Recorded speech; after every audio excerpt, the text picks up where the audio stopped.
ঈদের বর্ণিল আভাস সবার জীবনে রং ছড়ায় না। জীবনের ক্লান্ত যাত্রার শেষ পরিচ্ছেদে এসে একা হয়ে পড়েন অনেকে। ফেলে আসা সময়ের স্মৃতি রোমন্থন করেই সময় কাটে তাদের। রাজধানীর প্রবীণ হিতৈষী সংঘে জীবন সায়াহ্নে দাঁড়িয়ে থাকা এমন কয়েকজনের সঙ্গে কথা বলে তাদের ঈদ উদযাপনের খবর জানাচ্ছেন সহকর্মী শাহ আলী জয়। নিঃসঙ্গতা মানুষের জীবনে এক অভিশাপের নাম।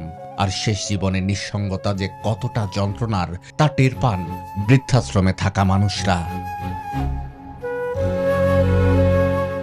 পরিবার আর স্বজনদের কাছ থেকে বছরের পর বছর দূরে থাকার বেদনায় কাতর এখানকার প্রবীণদের মনে ঈদ হয়তো নতুন কোনো আনন্দ যোগ করে না।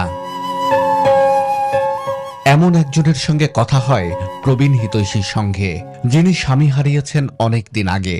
2 সন্তান দেশের বাইরে থাকেন জীবনের প্রয়োজনে।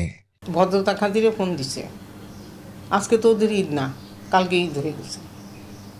বললো যে এখন কেমন আছো আম্মা এই পর্যন্ত। আমি যে আছি ভালোই মোটামুটি। যে নাতিটা ছোটোবেলায় যখন ছোট ছিল বুঝতো না, এখন বড় হয়ে গেছে, এখন আর বলে না।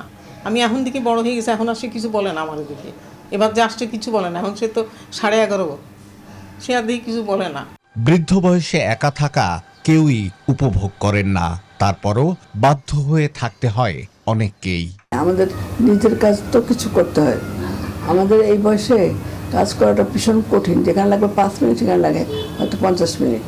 প্রত্যেকেই আমরা একটু অসুস্থ কিছু, তারপর মেন্টাল একটা তো ডিপ্রেশন থাকবেই। কেন আমরা তো সমাজবদ্ধ জীব না, সত্যি কথা বলতে অসামাজিক জীব।